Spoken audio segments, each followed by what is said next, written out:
But let's move on to verse 3, and here comes the warning. For the lips of an immoral woman drip honey, and her mouth is smoother than oil. But in the end, she is bitter as wormwood, sharp as a two-edged sword. Now, Solomon here is giving a warning about a specific woman or a specific type of woman. This is an immoral woman. I think some translations say a wayward woman. This is a woman who is not interested in integrity. She is looking for love in all the wrong places. And he uses some descriptive language here to describe her, and is to describe a deceptive allure. She is attractive. She's not ugly. She's not something that you're repulsed by. She's something that looks so nice and beautiful. He mentions that her lips drip like honey. There's a sweetness there. Everybody likes honey, don't they? The softness and the smoothness of oil. And you know, those are the kinds of things that men are attracted to. The sweetness of a woman, the smoothness, the softness of a woman. And you know what? Those things are wonderful in marriage. But as we learned from the very beginning of the Bible, there is something that is good, like fruit, the fruit of a tree. But when you take that fruit from the forbidden tree, destruction comes your way.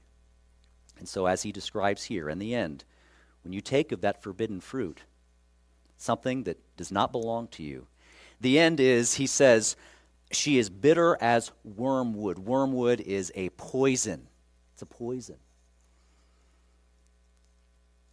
And that she is like a two-edged sword.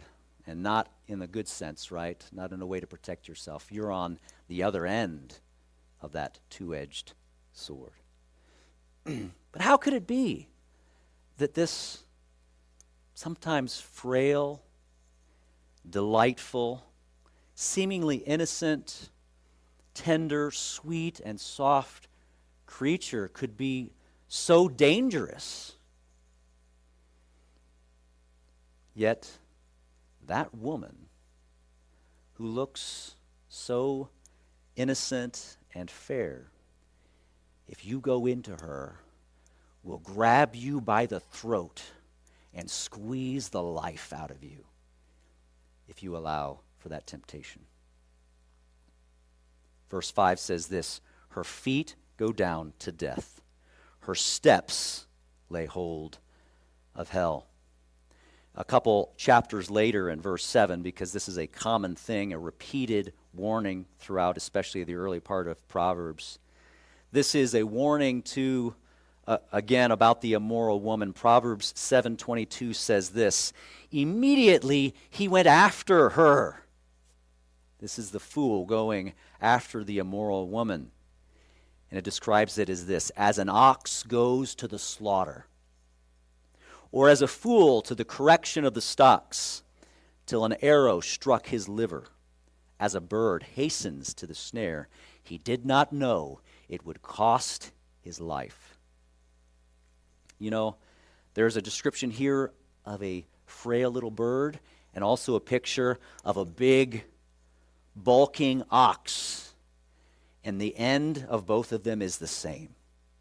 It doesn't matter whether you are weak or strong, whether you work out, whether you're poor or whether you're wealthy and powerful and rich. The end result is the same when you go in to that immoral woman. She will wreck your life. Verse 6 says this, lest you ponder her path of life.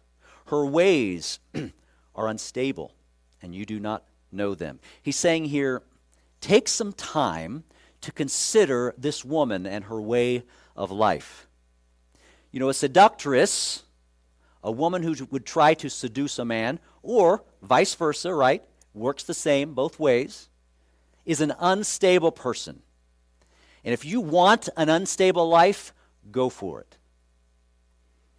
It's amazing to me, and I've seen this many times, that you will have, let's say, a man who is seduced by a woman. And she says to him, you need to leave your wife and come be with me. And eventually, this homewrecker, this hussy, who becomes romantic with a married man, convinces him to do so. And then she has the audacity to be shocked and surprised when some other woman grabs his attention. Or vice versa, he is shocked and surprised when she goes out and finds another man to seduce.